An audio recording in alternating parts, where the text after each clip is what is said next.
Bonjour. Good morning to everyone in Canada and overseas. I am Sheikh Tijan Bangura, Chair of the Africa Study Group of the Canadian International Council, National Capital Branch.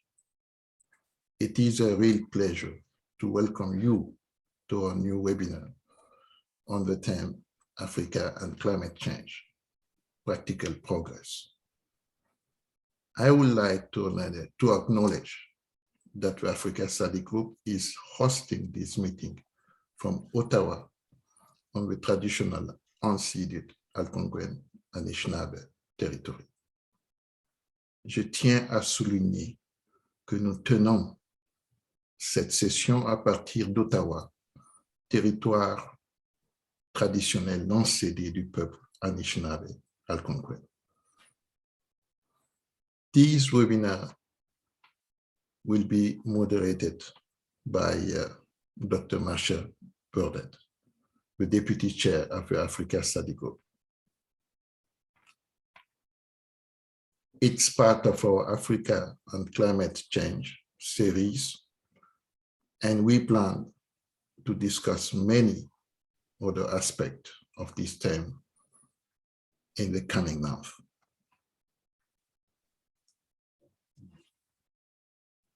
With a PhD in the political sciences from Columbia University, New York, Marcia Burdett pursued an academic career followed by 25 years with Canadian Ministry of Foreign Affairs.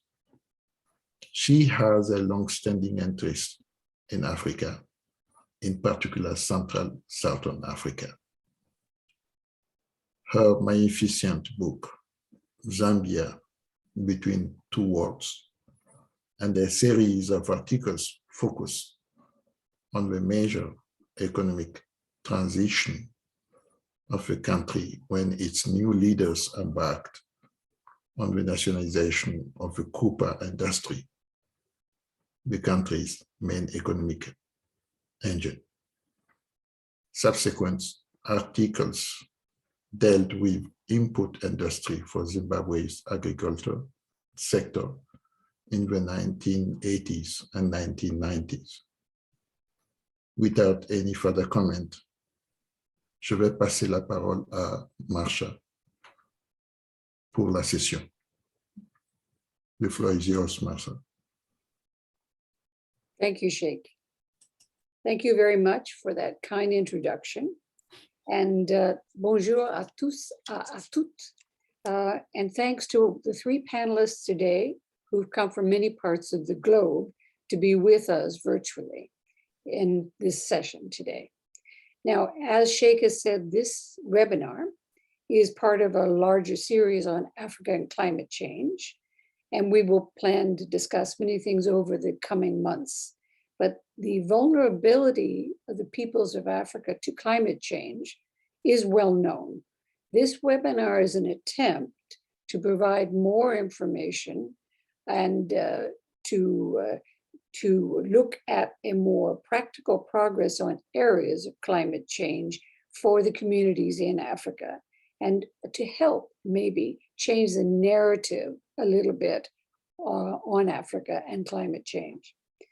And before I introduce the panelists, I want to thank John Van Mussel, who was vital to the organizing of this panel, but unfortunately cannot be with us today. On the organizational front, our plan is to have the speakers talk for approximately altogether an hour, and then to turn to questions and answers. You can send any questions in writing in English or in French to the Q&R box. Now, I want to also mention that the Africa Study Group is affiliated directly with the Canadian International Council, the CIC, and we encourage our members to join the CIC National Capital Branch. This invitation is extended to local members and also our audience in Canada and outside of Canada. Now, let me turn to our excellent panelists without further delay. So our first speaker is Brian Tomlinson. He is the Executive Director of Aid Watch Canada, a Canadian civil society organization that focuses on issues related to Canadian and global aid priorities, as well as global trends in the development effectiveness of civil society organizations. He is the Canadian main researcher into Canada's official climate finance and author of several studies on this topic. He is widely published on Canadian development cooperation. He follows closely trends and issues relating to Canadian international climate finance. And on the global level, he chaired the Monitoring Advisory Group, an experts group on the Global Partnership for Effective Development Cooperation. And he has also facilitated several other important key panels looking at development cooperation within the OECD. So the first panelist will be Brian Tomlinson. Before I turn to Brian, I'll introduce the others, and then each time we'll go on to the speakers. Dr. Sam Ogala is a Commonwealth Climate Finance Advisor to the government of Eswatini, formerly known as Swaziland. He's a sustainability professional with extensive international experience and a broad depth of environment, energy, development, and climate system knowledge. Ogala has held several impressive full-time positions in different countries across Africa. Prior to joining the Commonwealth, Ogala was the Senior Climate and Landscape Specialist for Africa at the Solidaridad Network, a Dutch organization. He was the head of programs at the Pan-African Climate Justice Alliance and rose to the capacity of Acting Secretary General, Executive Director. He's authored quite a range of studies which are in his bio that is printed for you all to read in detail, but he is obviously a well-respected expert in the field. And the final panelist today is Rex Chapota. He is a Strategic Opportunities Advisor and Regional Program Manager for the East and Southern Africa with an organization called the Farm Radio International, which is a nonprofit. He is leading the strategy and growth portfolio as a senior advisor in the Office of the Executive Director.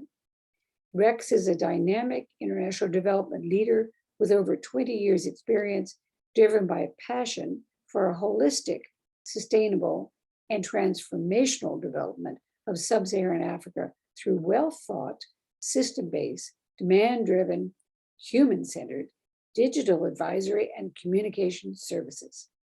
So those are our three panels for today's webinar.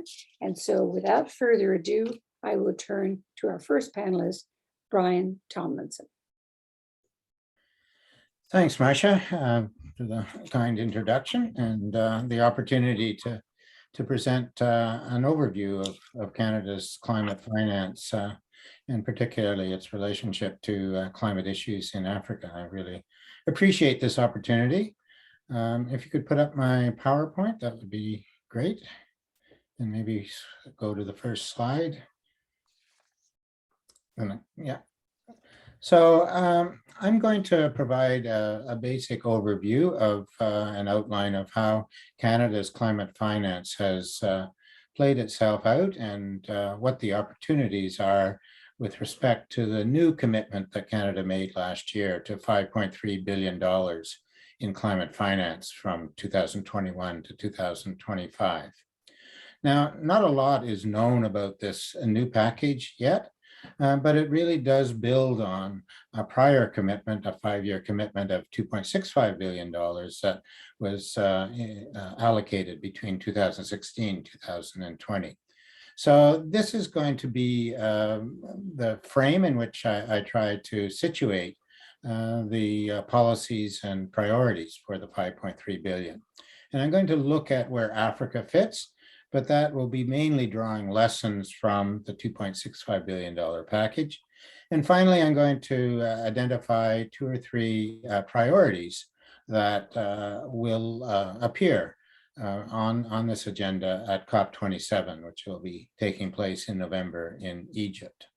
So next slide, please. So just to give a broad overview of what how the 2.65 billion was allocated under a number of different criteria. One is the balance between adaptation, which is adapting to the impacts of climate change, and mitigation, which is obviously mitigating greenhouse gas emissions.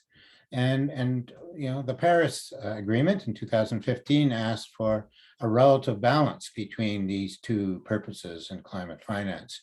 Canada has not achieved that balance. At our estimation, about 30% has been devoted to adaptation and 70% to mitigation. And this is partly because of the ways in which Canada's climate finance has been delivered.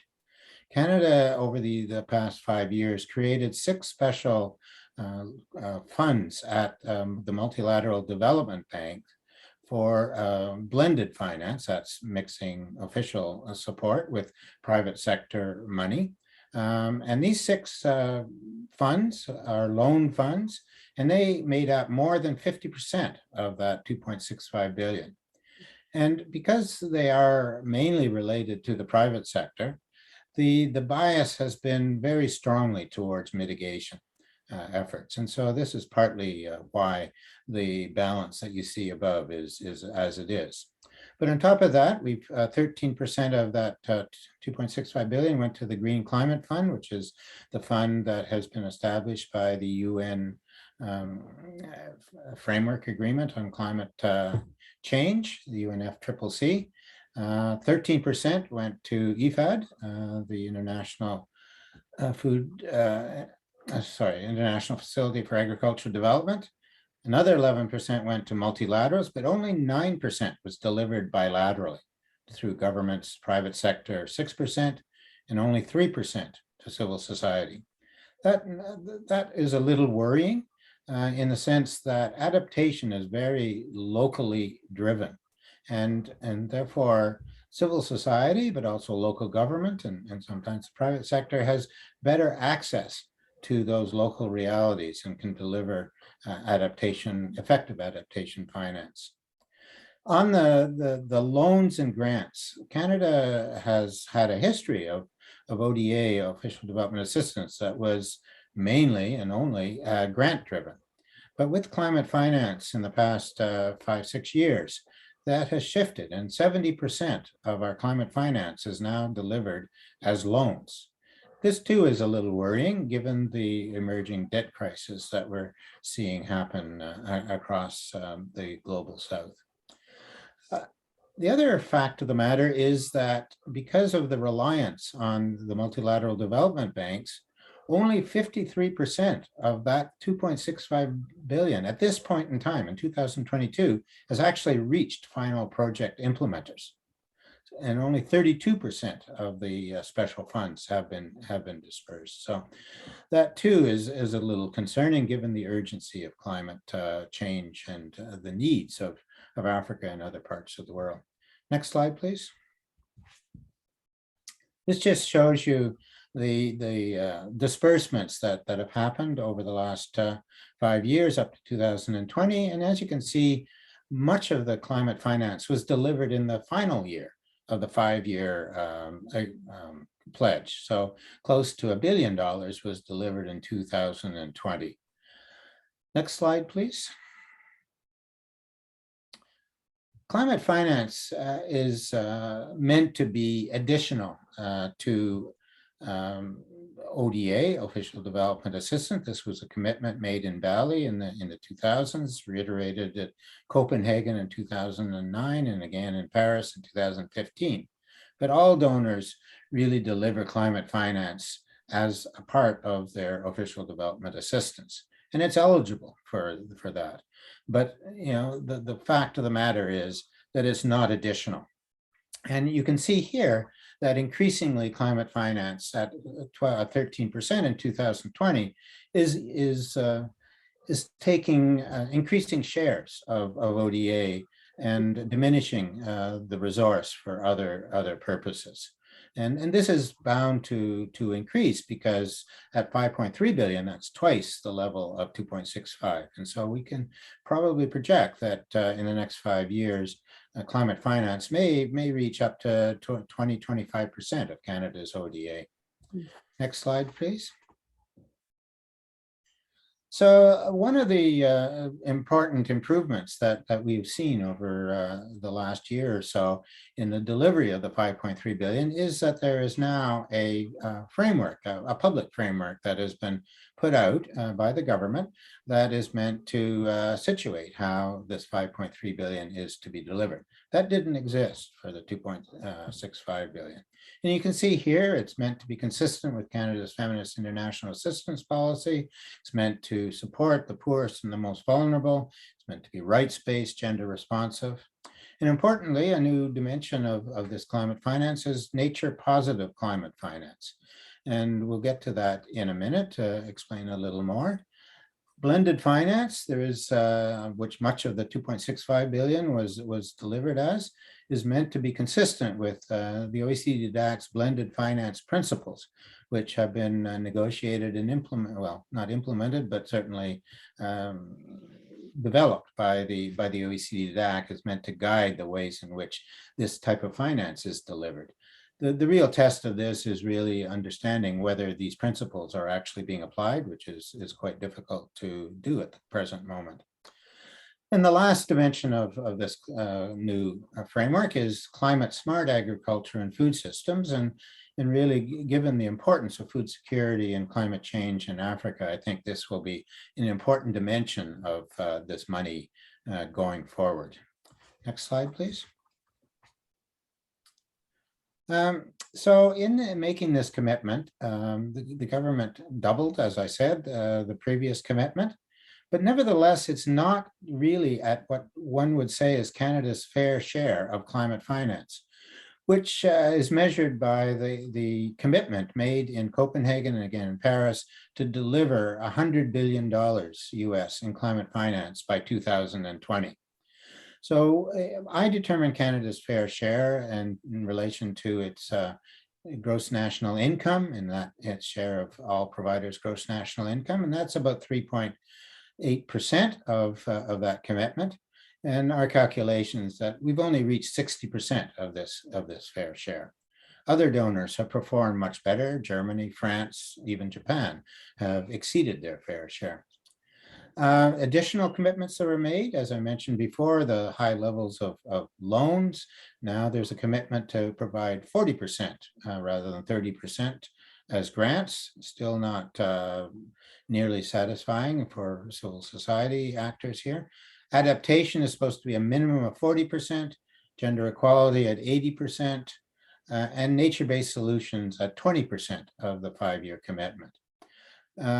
The focus is to be on coal phase out, climate smart agriculture, as I said, nature-based solutions, and climate governance. And we can come back to discuss some of these things and questions. So next slide, please. So I said I would say a little bit more about nature-based solutions.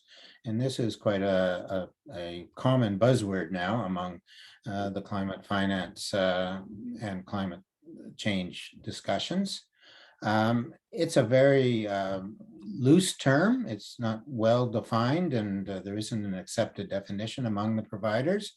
But it really does focus on the interrelationships between the impacts of the climate emergency, biodiversity loss, and rising poverty and inequality. And it's meant to be cross-cutting. So there is not going to be 20% of the 5.3 billion that's going to focus exclusively on biodiversity loss. Rather, 20% of climate programs, that the ones that work in adaptation and mitigation, are also to have purposes that speak to the dimensions of biodiversity loss. So here we're looking at forest restoration programs that are often mitigation, peat and wetland restoration, can be both mitigation and adaptation actually, regenerative agriculture practices, water conservation. These are the types of programs that will be supported with this 20% of the 5.3 billion. And as I mentioned earlier, it's very location specific. And really, I think that some of the most effective interventions have strong community ownership, respect for the rights of Indigenous peoples, and where CSOs and Indigenous peoples organizations have considerable advantages as local implementers. We're yet to see the degree to which this will be the case in the delivery of this aspect of the commitment.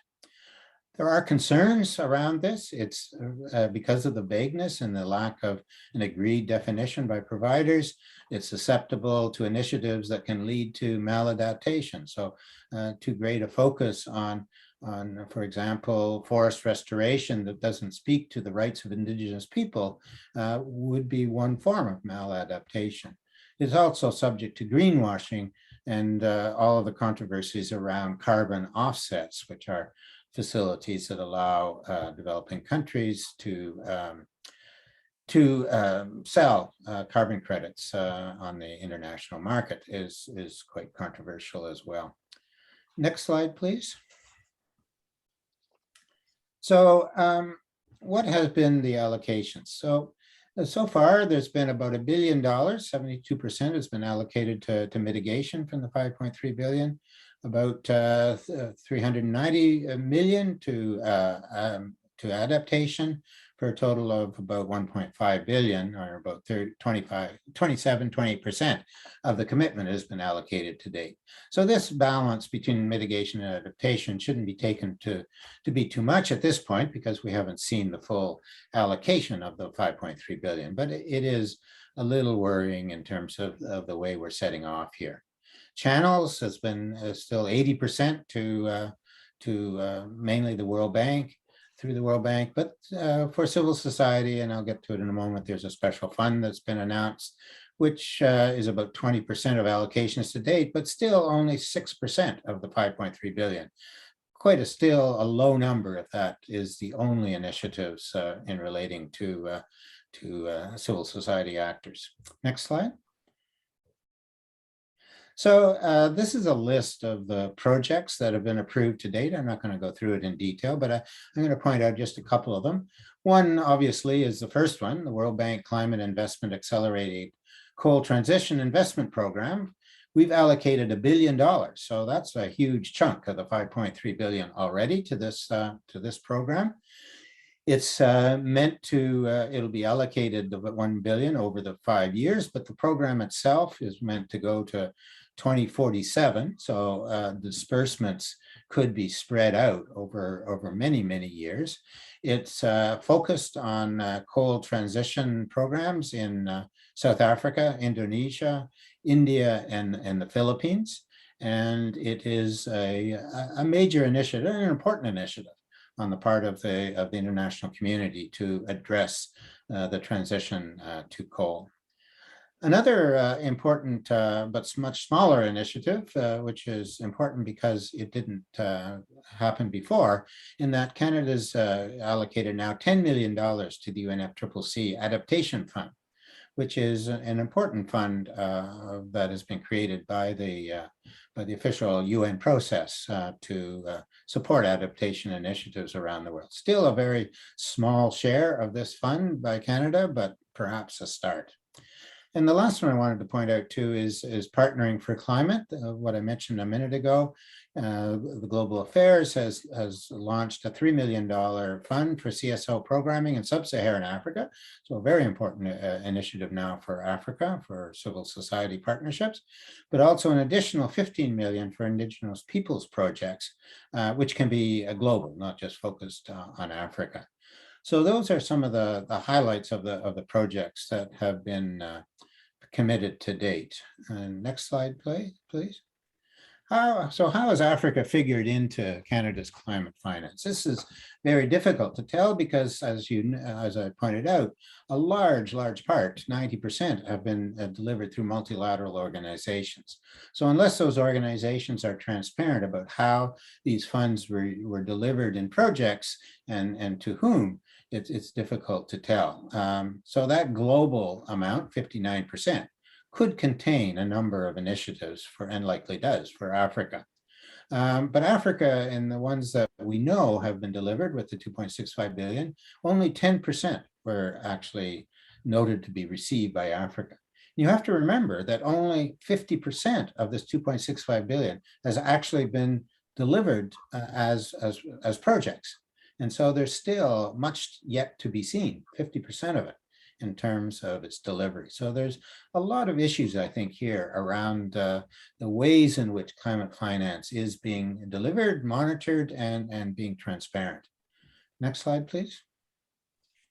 So there is in the 2.65 billion, two major initiatives that relate directly to Africa.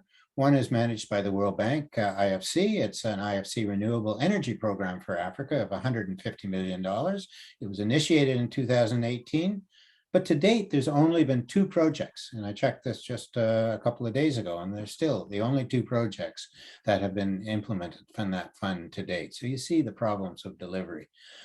But in 2021, there is a substantial program now with the Africa Development Bank, Canada Africa Development Bank Climate Fund of $123 million and 10 million in grants. And this is a concessional resource that will cover a wide range of climate related issues, and presumably and hopefully have a better balance between mitigation and adaptation. And there were a number of smaller projects as well that were delivered through CSOs in Senegal, for example, and Morocco. Next slide, please. And finally, the $350 million, I already talked about this.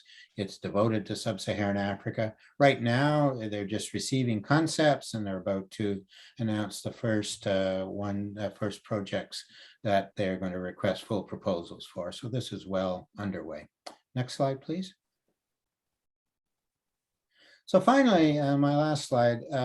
What are some of the issues that are going to come to COP27, and how do these relate to Canada's climate finance? Well, I think the first one, which I've talked a bit about, is adaptation finance. And this is actually, incorrect. It is that they committed to doubling adaptation finance in Glasgow, not the 40%. That was my error, so I'll correct that. But and that was a significant commitment, but it's only to be achieved in 2025, and there's a lot of questions about what is going to be identified as adaptation in relation to this doubling, and how we're going to measure progress in this area. So there's a lot of concern by developing countries and African countries about adaptation finance and where it sits going forward in future climate finance. Loss and damage, which is really to support impacts that go beyond adaptation, when adaptation is no longer possible and there's real damage. Both short-term but also long-term damage as a consequence of climate change. And as you may know, the developing countries have been calling for a loss and damage financing facility. This is coming to the fore in COP27 in Egypt. But there's a long way to go yet before there's going to be a serious discussion of financing facility. Unfortunately, donors, the developed country donors, are resisting very strongly this facility on the basis that it implies liability and reparations. I think there are ways to accommodate that, and just recently, a couple of weeks ago, Canada, our environment minister, suggested that progress could be made if we could get and get beyond the questions of liability in this area. So Canada may be able to play a leading role in this. We'll see as we move into the negotiations for COP27.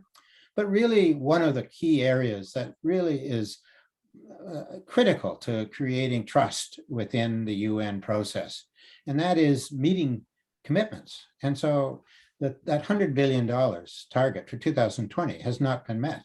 It's about 75% of it was delivered in 2020, according to the OECD DAC figures.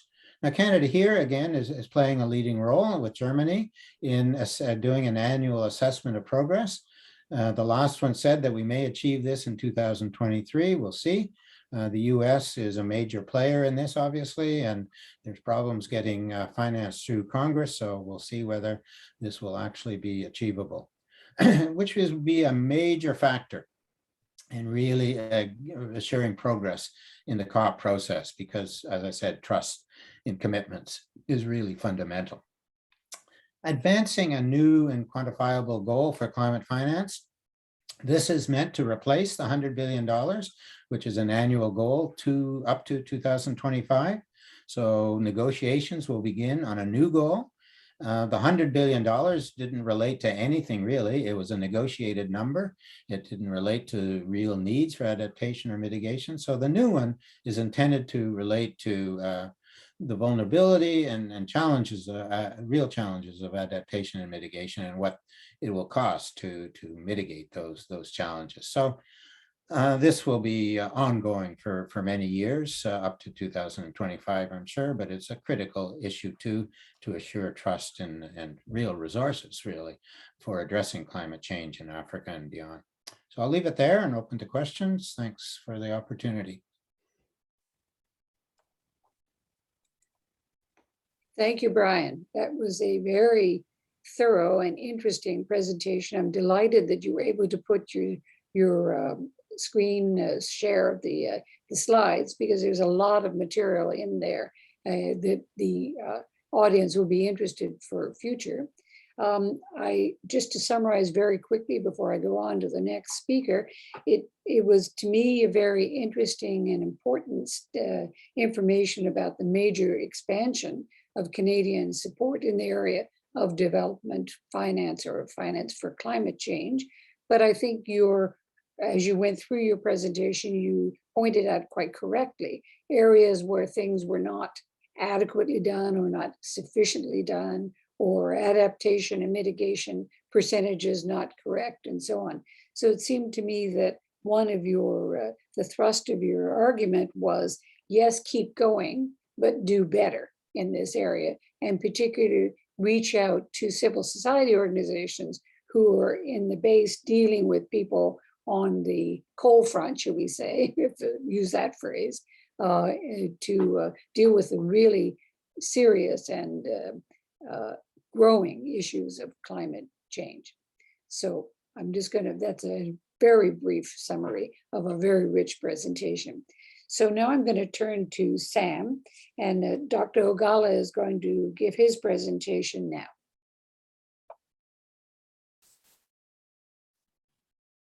Thank you, Marcel, and good afternoon from this part of the world. My presentation will focus basically on the locally led actions across Africa. Some of the initiatives that Africa has been undertaking to adapt to the impact of climate change. It would be good to know that that Africa is still standing, means that there is something that the people and the government are doing to date in the face of climate change and its impact. Again, the continent being the most vulnerable continent to the impact of climate change. And will take us through the slides and the strides that the African people have been undertaking in order to adapt to the impact of climate change. Please journey with me as I proceed with the presentation. Now, I will talk generally about what we're doing at the Commonwealth, and then also why Africa and climate change issues, and what is Africa currently doing and before now, and will continue to do in order to adapt to the impact of climate change. Also, Brian talks about the climate smart agriculture being an important area going forward in the new Canada commitment, and I'm very glad to hear that. Again, because the African economy, especially about around 20 to 25% of the GDP comes from the agricultural sector. And then the way that Africa does agriculture determines how our climate will look like and how the world will also be able to feed itself going forward in the face of changing climate. So I will be zeroing in on some of the locally led action and intervention in that area and how Africa is doing it. And also examples from different countries I will take us from West Africa to East Africa to Southern Africa, and then we'll end in Northern Africa to see some of the initiative or locally led actions, especially on adaptation, that is happening across the continent of Africa. That is, the continent is not waiting for a savior to come from somewhere else, but they are already taking action to adapt to the impact of climate change. So at the Commonwealth's interventions, what we do, especially at the Commonwealth Climate Change Program, is to support our member countries across the Commonwealth, especially through our, what we call the Climate Finance Access Hub, which is one of the flagship initiative of the Commonwealth Secretariat. So through the Climate Finance Access Hub, the CFA, we help our member countries with concrete adaptation and mitigation project development. We know that projects need to be implemented, resources need to be mobilized, and how do we support them to undertake this? And how are they also mobilizing both locally and internationally and any other form of support to address climate change in terms of project implementation? We also support our member countries on climate policy development. Again, I will be showing us some of the good examples of climate policies that are coming up and are already in existence in Africa that are being promoted, especially by the African government, to deal with the issues of climate change. So in that aspect, we're supporting our member countries to develop strategic policies in place to address the issues of climate change, not only to meet the requirements and obligation under the UNFCCC or the multilateral environmental agreements that they are signatory to, but also to help them domesticate and also implement locally policies that are responsive to the reality of the people or the continent. Also through the support we give to our member countries, we help them in the mobilization of climate finance readiness, including accreditation support. So both for the public and private and multilateral institutions, we support them even in the GCF to get accredited, meet all the requirements to get accreditation, as that will also help them to assess climate finance to address the climate change problem on the continent. We also support institutional and human capacity among our member states across Africa, and also knowledge sharing and management. This we do good practices. What are the experiences from one of the member countries that can be shared abroad to other member countries of the Commonwealth? This, again, are the 5 things we focus on under the Commonwealth Climate Change Program and through the Climate Finance Access Hub of the Commonwealth. Now, to date, just a brief overview that at the Commonwealth Climate Finance Access Hub, we have been able to support and mobilize resources for our member states. As at April this year, we've been able to mobilize $48.8 million to support our member countries. And again, we have close to around $800 million in the pipeline across the member states, especially, and most of them in African countries, that we are helping them to mobilize these resources. Of the resources so far mobilized, we have 97 projects in 12 countries. And like Brian was also talking about, when you look at the spread of what our resource mobilization support have been to our member countries, you see that adaptation projects takes 45% of this 97% project we've been able to mobilize resources for. Again, this is clear because the priority of Africa is adaptation. First, the people have to adapt to the current and the anticipated impact of climate change. They have to adjust to these changes, and hence every resources has to be mobilized, especially for adaptation purposes for the continent. So our focus mainly, we want to push projects that is adaptation centric compared to mitigation. But again, we have 21 projects already that is covering mitigation out of the 97. And we have 31 projects that is cross-cutting both adaptation and mitigation. We've also have regional climate finance advisors placed in various regions in Africa, Caribbean, the Pacific. And in Africa, we have the national climate finance advisors We have them in Eswatini. I'm looking at Eswatini. I'm working with the Eswatini government as the National Climate Finance Advisor of the Commonwealth to the Kingdom of Eswatini. We have advisors in Seychelles, in Zambia, in Namibia, in Mauritius. And other member countries are requesting, have made requests to the Commonwealth for a climate finance advisor to support them in these 5 pillars that I've mentioned. That is the focus of the Commonwealth climate change interventions. Now, again, beside all this, you look at some of the deliverables so far. If you look at Zambia, we've been able, as at last year, to help to develop a study for monitoring, reporting, and MRV of climate finance for Zambia. We've also been able to support the government of Eswatini to develop its private sector engagement strategy for NDC actions. Again, with the dwindling climate finance from the public sector, the private sector, we're told, has billions of dollars sitting there that need to be mobilized for climate action. So what we do in this case is support our member countries. We supported the Eswatini to develop its private sector engagement board to support the government and the country in climate action. Same in Eswatini, the Commonwealth Climate Finance Access Hub, through the CIFA, we've been able to support the government of Eswatini to conduct its climate public expenditure and institutional review. And this is one among the few on the continent of Africa. And this is the good case studies coming up of what Africa can do, what the government and the people are doing to address climate change. Mm-hmm. I know that for the continent like Africa, Eswatini, to undertake such a review and conduct such a review, it's a big plus. It tells how determined the government is. It shows the political will. It shows the commitment that the people and the government are making to address the issues of climate change.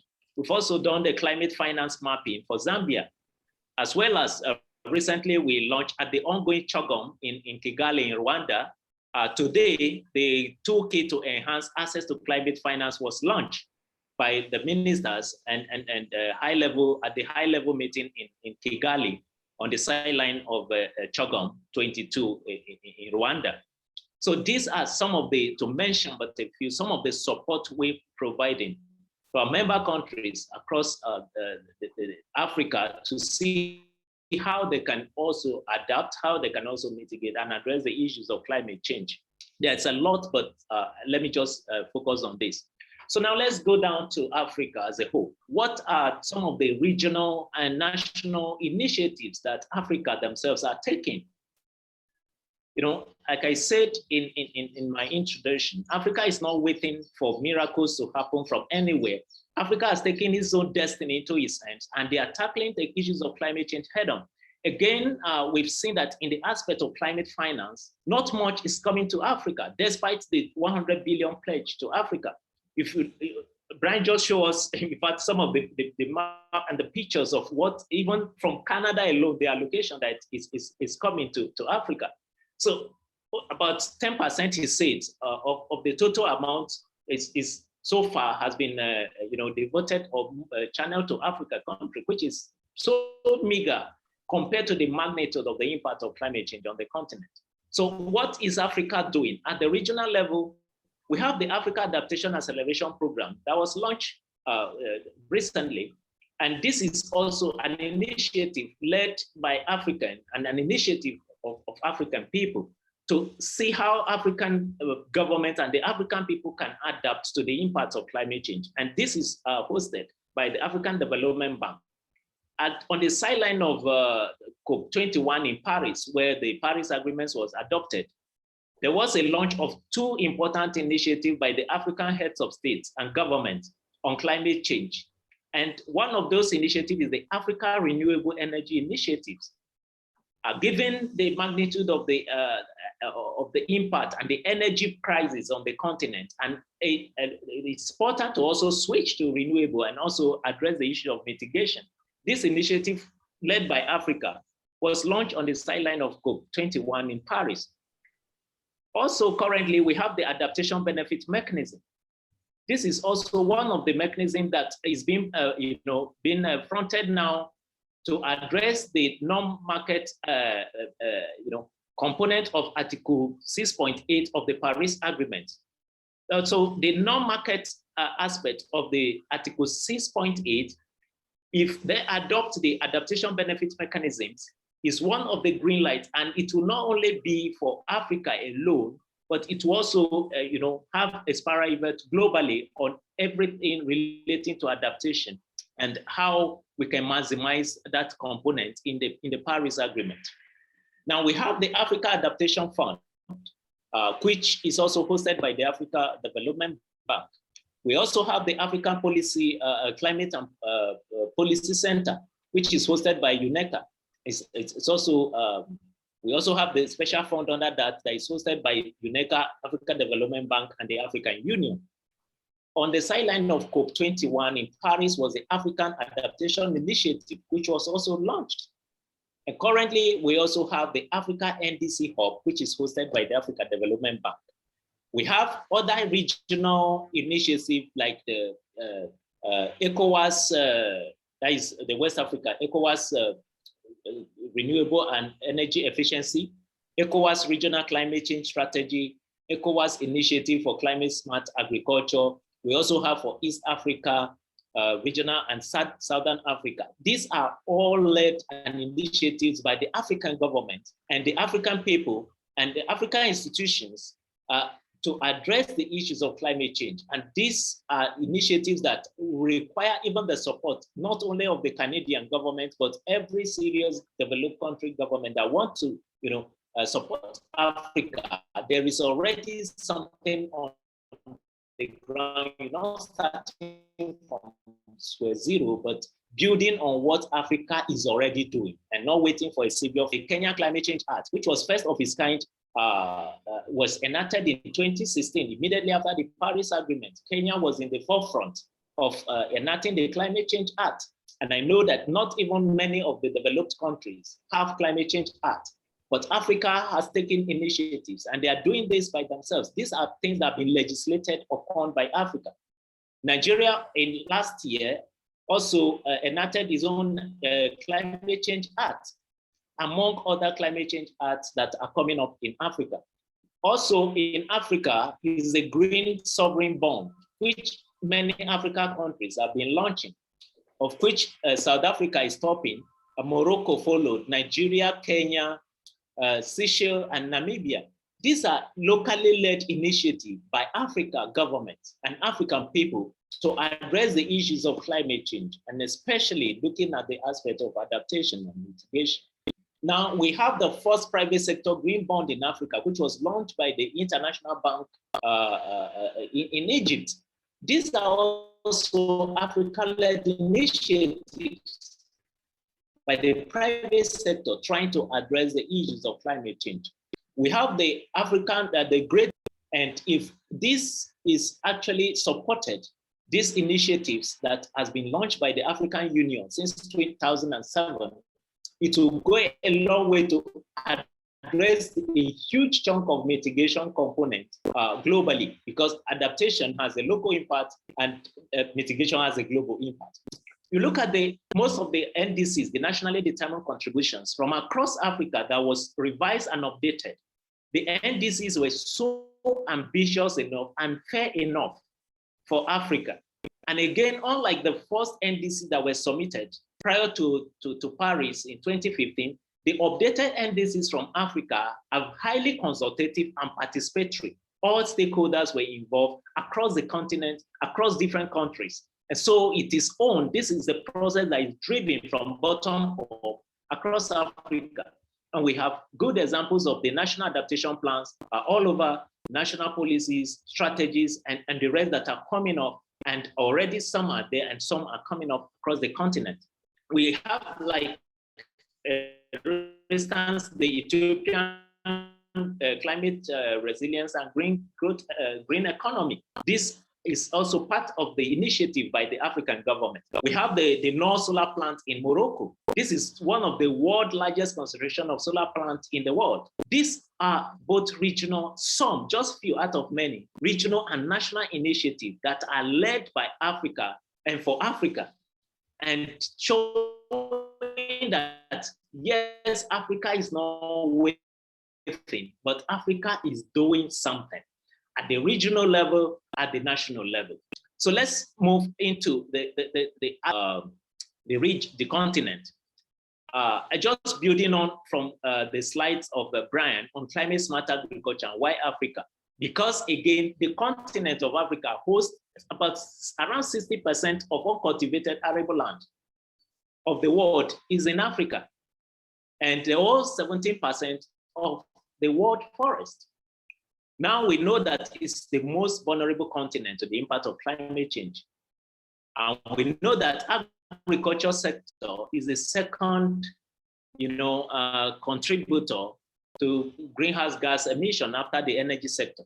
And over 80% of the population of Africa are engaged in farming, and 80% of these are smallholder farmers. So that is why it matters to us. Agriculture matters to us, and climate matters to us, and climate smart agriculture matters to us.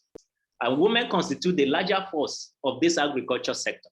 Africa has a growing population of over 60% are below the age of 30. And these are not a population to toy with. Africa has the potential, when you look at this, around 60% of the arable land of the continent, we have the potential to feed ourselves as Africans, and we also have the potential to feed the world. Again, 97% of our cropland and agriculture is rain-fed and climate sensitive. Hence, we are crying out aloud that yes, we need to take this issue very seriously, because we depend on rain-fed agriculture, and our lifeline is also tied closely to the agriculture sector.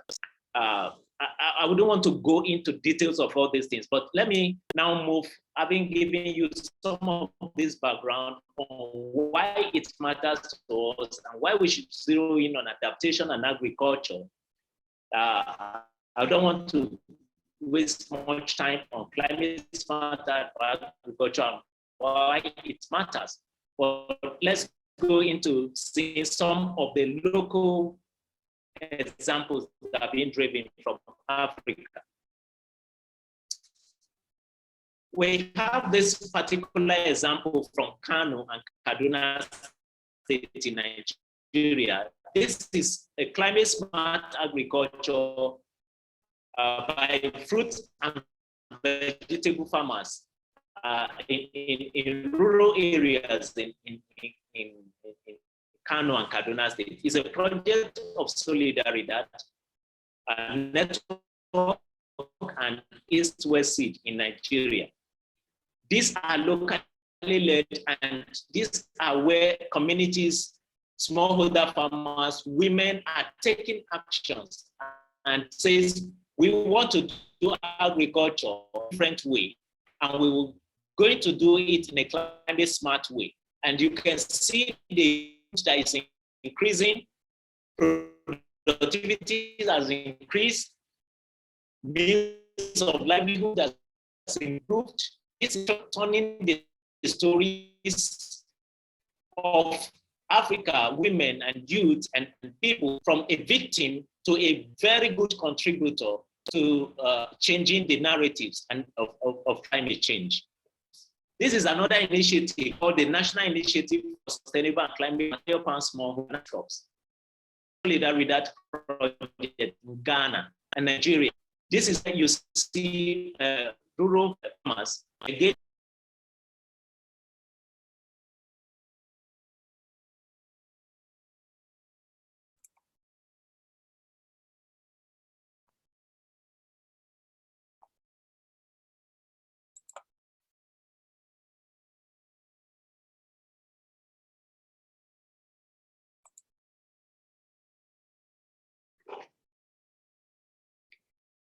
We seem to have lost our second presenter, Sam, for the moment.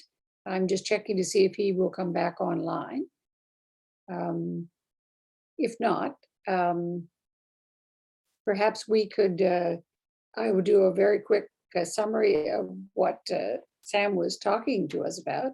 It was unfortunate we lost him at the end because he was giving us some very good examples of activities that had flowed from all these new projects and initiatives that are African sponsored to deal with adaptation in particular in Africa. And his presentation fitted very comfortably and very well with Brian's initial presentation, which was talking about the flow of money coming out of, particularly in this example. Sam, you're back. Great. Sam, you could finish off your presentation now.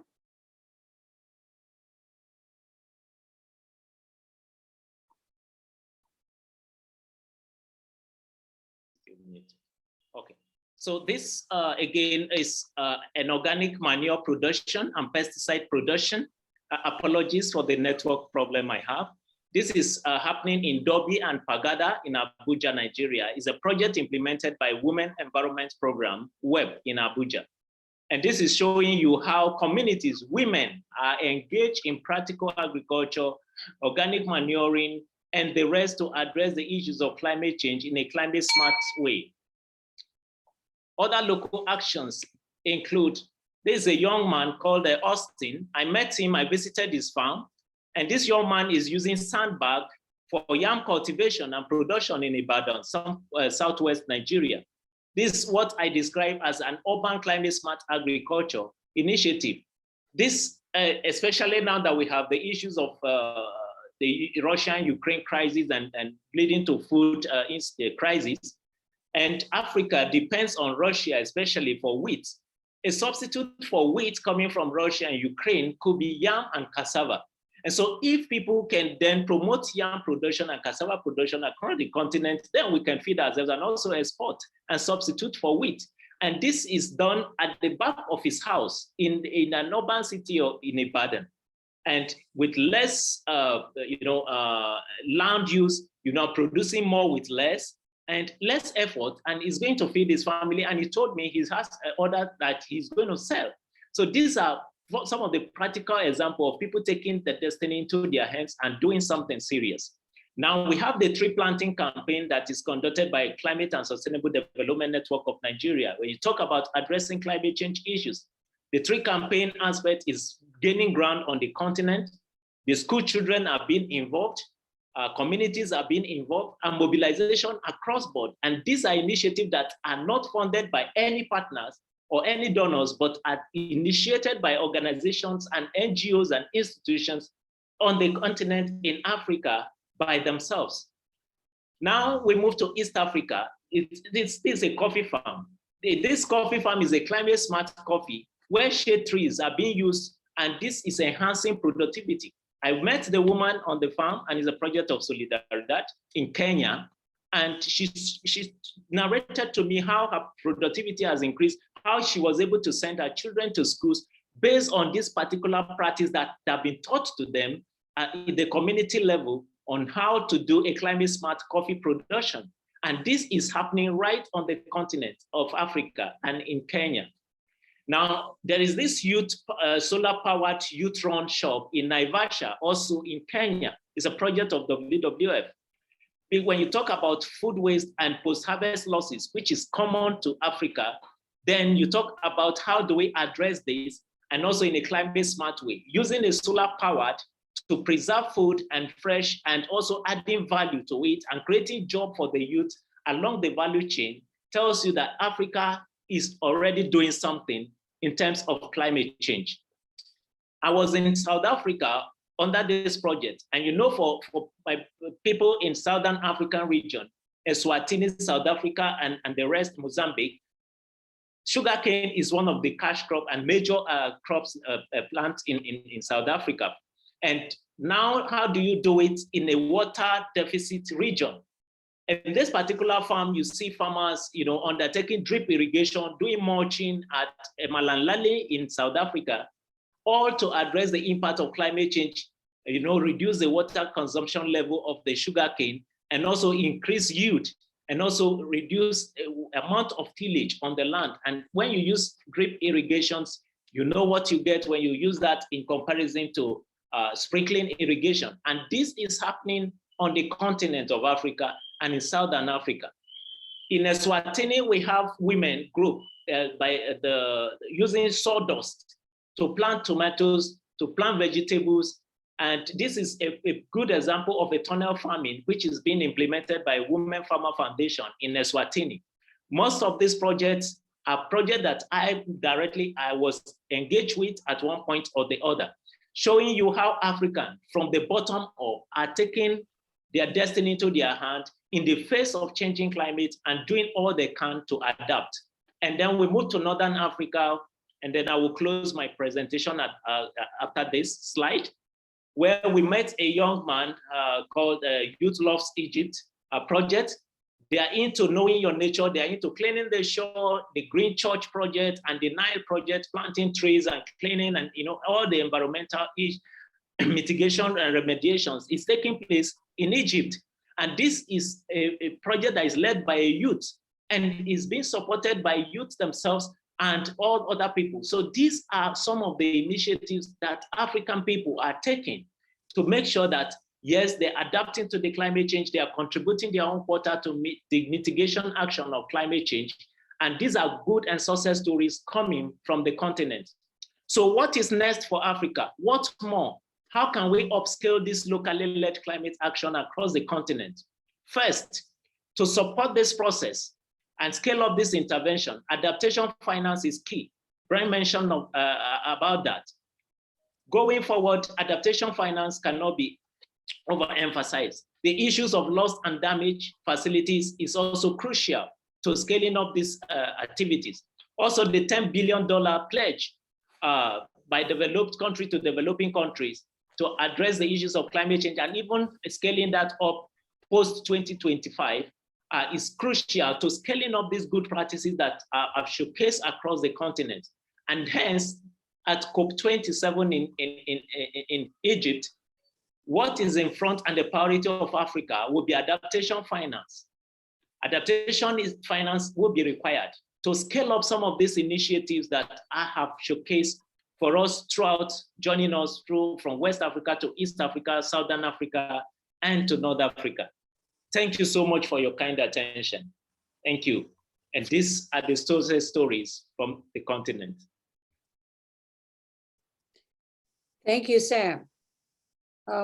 Very much, there was a very rich and interesting presentation. Sorry about the little communication hitch we had there, but I'm trying to just briefly say, I think your presentation did a good job of connecting between what Brian was talking about in terms of flows of finance with all the problems with it, and you were connecting it to the regional and local government in Africa down to the people in the privates in the communities working in key projects in the communities. So thank you for those examples.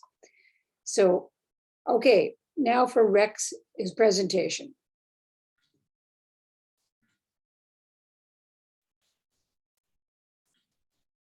Good afternoon, good morning, depending wherever you are. I want to speak on a topic that resonates well with what Brian and Sam have been talking about. They are these huge investments that we need to make sure that the person on the ground is part of the conversation. That's why I've entitled this presentation, African Voices Matter in Responding to Climate Change Impacts and Sustainable Food Systems.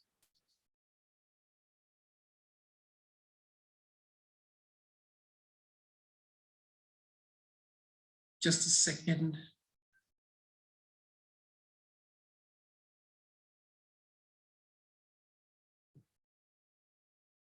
I've lost my window.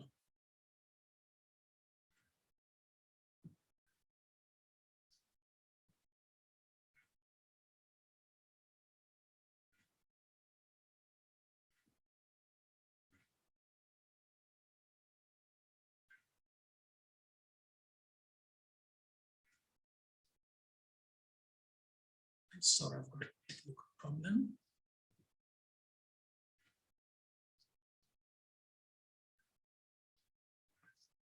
Okay, so moving on, I hope you can hear me. Yes. Moving on, I want to focus on local actions and solutions that informs this kind of a global discourse. As we speak now, ladies and gentlemen, over 20 million people in East Africa, Ethiopia, Kenya, and Somalia face severe hunger. Delayed rains are exhibiting what was already a worst drought in 4 decades. As we speak, 1 person is likely dying every minute from hunger in the region, and over 5 million children are malnourished due to the effects of climate change. This is a serious matter. Where I come from in Malawi, the rains delayed for more than 21 days from the day of normal planting and ended early than expected. The episodes of El Nino floods have become frequent than ever before. Therefore, hearing voices of and engaging in dialogue with the rural people, men and women, young and old, who are really facing the brunt of this crisis is a must.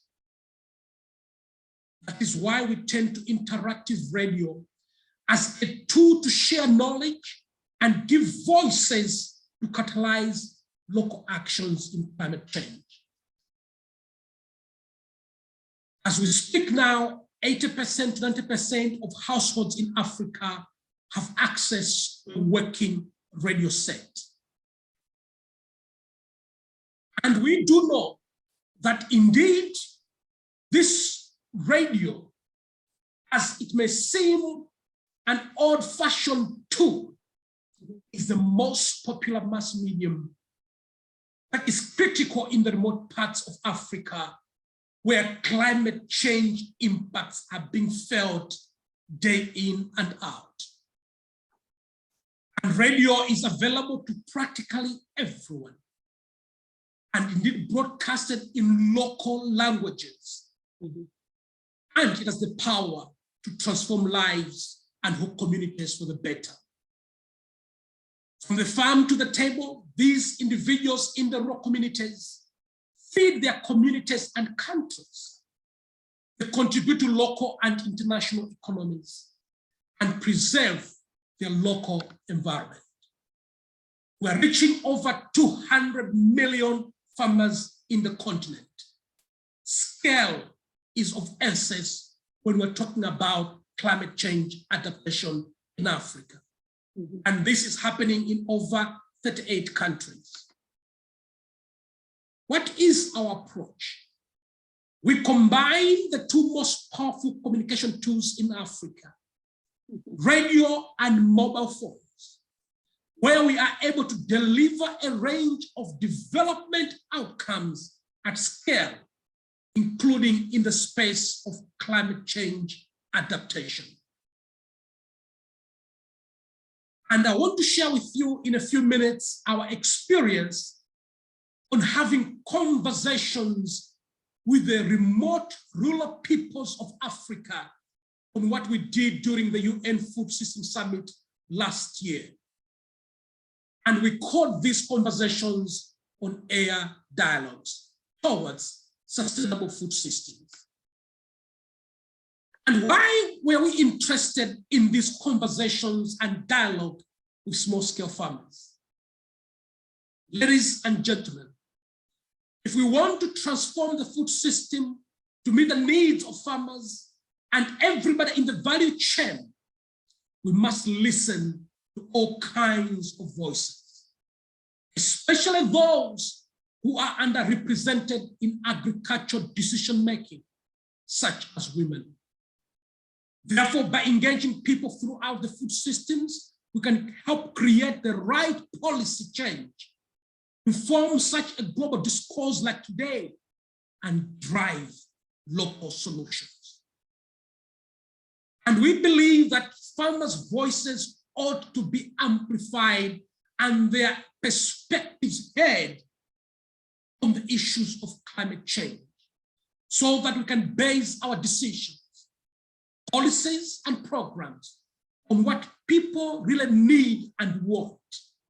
And we can learn from them and be able to tap from their history of adaptations that helps us to come to a sustainable food system. So we are able to work in 4 countries during the on-air dialogues, working with 6 radio stations across 3 weeks. And during that time, we had voices from the continent. Almost 12,000 people responded on our mobile platform to engage in the radio programs. Over 2,500 messages were sent. And all this was analyzed. What did we find, ladies and gentlemen? We did find out that when we asked the people how they can cope with climate change, more than 90% of the participants felt there was something they could do in their community to cope with climate change. As some said, Africa is not waiting for a savior out there. They are ready to look at local actions they can do on their own. And interestingly, of those voices we heard on the air, around 30% of them said, we believe we can be able to protect our natural environment. So as Brian talks about the financing at the global level, Assam is looking at regional and national investments. Local people are saying we have got a role to play. These on-air dialogues demonstrated to us as an organization that rural people in Africa, men and women, boys and girls, can articulate what they need to transform their lives. They are the ones who are facing the brunt of climate change, and they are able to know what to do to cope with climate change towards an inclusive food systems. We have done a lot of work across the continent, in Tanzania, providing weather information services. We have done conservation agriculture as an adaptation measure in Ethiopia and Tanzania. We have provided advisory services through mobile and radio in Senegal. We have also done some work in Ghana concerning climate adaptation and information for young farmers. Just recently in Uganda, we have just launched a regenerative agriculture program. And also we're doing some work on agroecology in Tanzania, ensuring that the voices of the rural people are at the center of the work that we do. And just to link with what Brian said, through the financing from the Global Affairs Canada, the partnerships branch, this year we are just launching a 5-year initiative that is looking at gender-inclusive, nature-based climate solutions. And in this initiative, we're looking at how we can catalyze rural community action on climate change, adaptation, and biodiversity. But also want to make sure we can have a common understanding of climate change beyond what you and I can say on what science says, but being able to listen to the local voices on how local solutions can be applied based on what they experience day in and day out. We hope that we shall be able to learn about and customize and apply nature-based solutions that are indeed adapted to the local context, but also inform policy decisions at the national and global level. We should do this work in 6 countries, reaching around 3.2 million people. Just to emphasize, ladies and gentlemen, women carry the big burden on climate change impacts. Therefore, as an organization, Farm Radio International, we normally want to hear women's voices and want to amplify those voices because they are different. They are different, ladies and gentlemen. Their opinions, their priorities, and what they think are solutions are different, and want to hear them more and more. And we ensure that we are indeed integrating gender equality and inclusion throughout the whole process.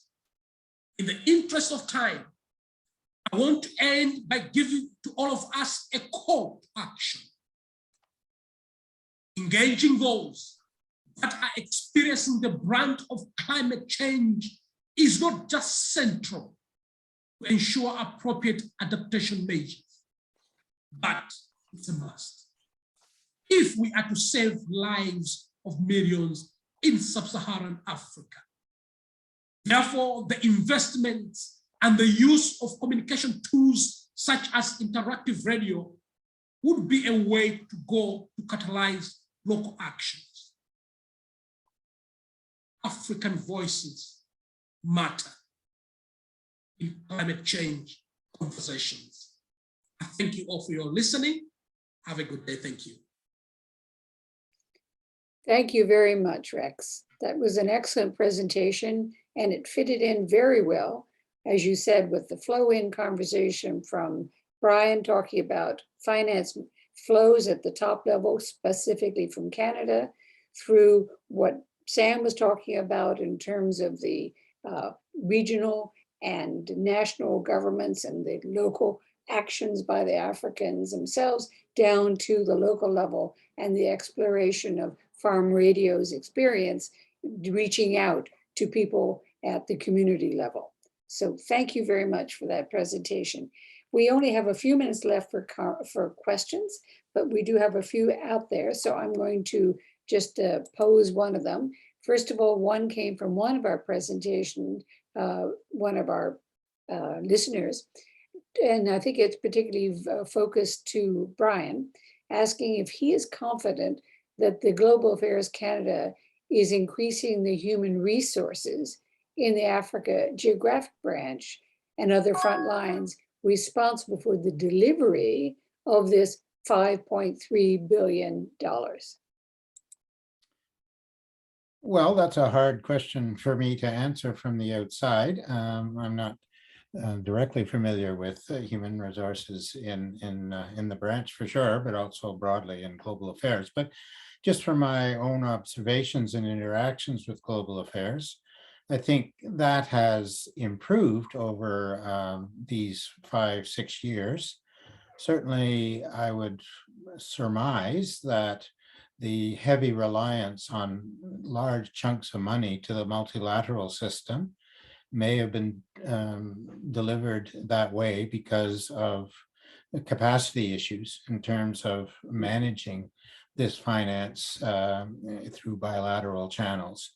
But that's only just a surmise on my part. But I think, the fact that we now have a broad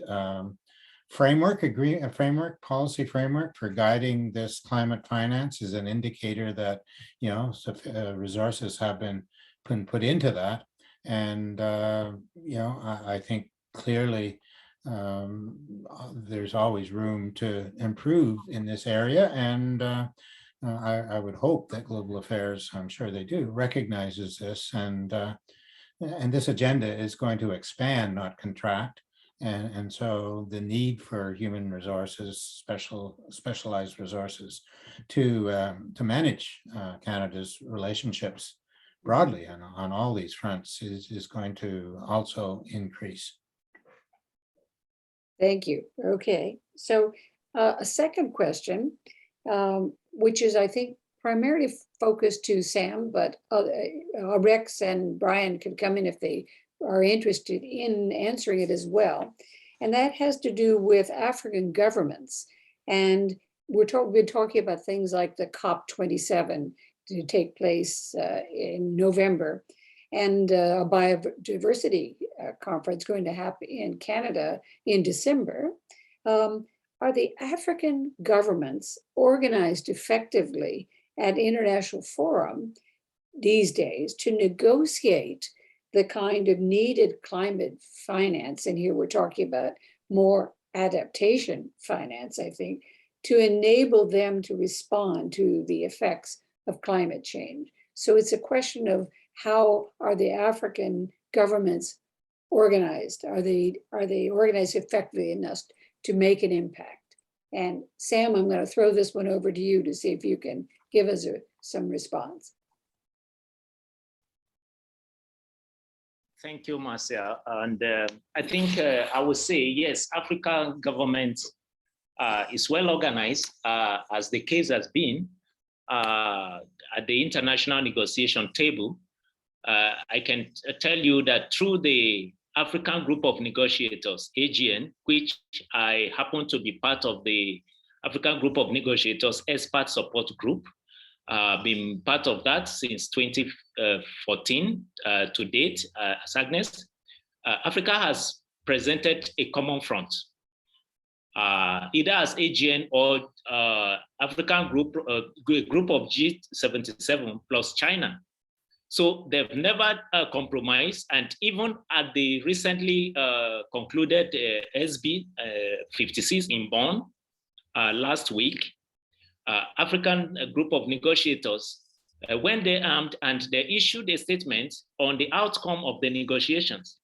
And I tell you, one of the things you can also be sure of is that we have the expertise. And when people talk about capacity building for Africa, I think that is a wrong term. I would say capacity mobilization, because Africa has already the capacity.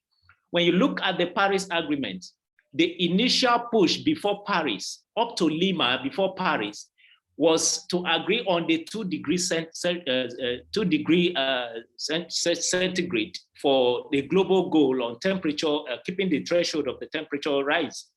But African group of negotiators pushed and they said, for us, 2 degrees means suicide for Africa. It means Africa will roast. So we have to go for 1.5. And if you look at the text of the Paris Agreement, it said 2 degrees and pursuing effort to 1.5 degrees. So that tells you in negotiations, it's even a word, just a word, would, shall, must, can change the whole equation. And it is because of this push by the African group of negotiators, who are backed by the African government, supported by AMCEN. AMCEN is the African Ministerial Conference on Environment. They provide the political heavyweight to the African group of negotiators, and the Committee of African Heads of State on Climate Change, CAHOSOC, which is also an umbrella body from the AU, made up of the heads of state from African countries, also gave a full backing to the work of the AMCEN and also to the work of the African group of negotiators. So Africa has not backed down on negotiation on what will reflect, will respond to the realities on the ground.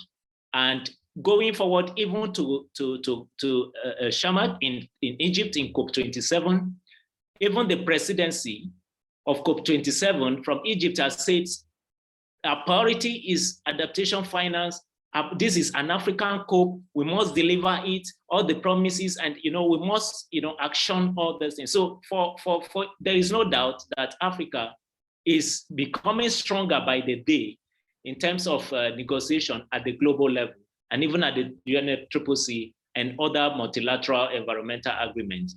That because again, we know this is the most vulnerable continent, and they bear the brunt most for what they least contributed to, because the whole continent contributes just about around 4% to the global GHG emission, and yet carries the cross for the entire world, for those who cause the problem. Thank you. Sam, before I let you go, one thing you mentioned in your presentation, and I knew it's kind of breaking news, was about a new launch of a climate change program of some sort at the CHOGM in Kigali right now. Could you tell us just a little bit about that? Good. It was launched this morning in Kigali on the at Chogom. It's the Climate Finance Access Toolkit, and is helping both the public, the private, the civil society, and all actors, even government, on how to access climate finance. Giving them the various options and how to, navigate the climate finance landscape.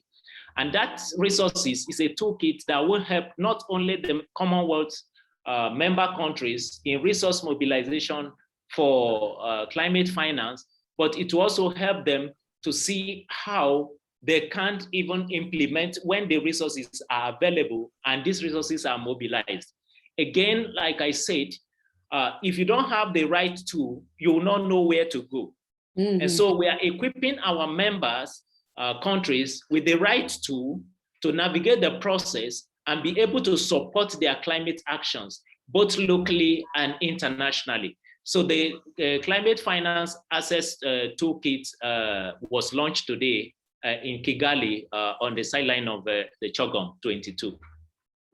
Thank you. Thank you. And is available. It has been published by UNFCCC and Africa NDC Hub is also, I can also share it for as many that want to have the toolkit. Is available on also Commonwealth website, and after the presentation I can share with the African group, study group and CIC. Thank you. Thank you. Thank you very much. Rex, I know you're short change, but I have a question for you, which I think is really important, and you're the man to answer it. Are African civil society organizations holding their governments to account on what their governments have been saying on climate change? So it's a question of what's going on at the grassroots. Thank you, Marcia. I would say yes and no, in a sense that indeed there are a number of civil society coalitions at both the continental, the regional, and the national level, which are trying the best to hold governments accountable.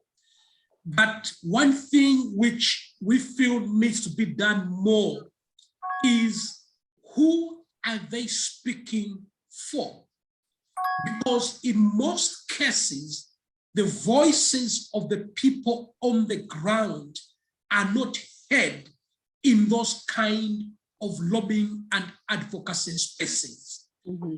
But also to ensure that whatsoever is happening at that level trickles down to the local communities to know the kind of changes in policies, practice, and strategies that are happening so that even the local man and woman on the ground can appreciate those kind of interventions. So I would say to an extent, but more could be done, more specifically to link all those conversations with the communities on the ground, giving the communities voice, but also give them feedback on what is happening. And that's an area that we want to embark on mostly in this coming 5 years. Thank you. Thank you very much. So we're now at the last minute of our webinar, and I want to thank you all so much for your presentation. I think we could have gone on for another hour very easily with the richness of what you all brought to the table. So I'm going to formally thank you and turn over to Sheikh Bangura, our president, for his final farewell.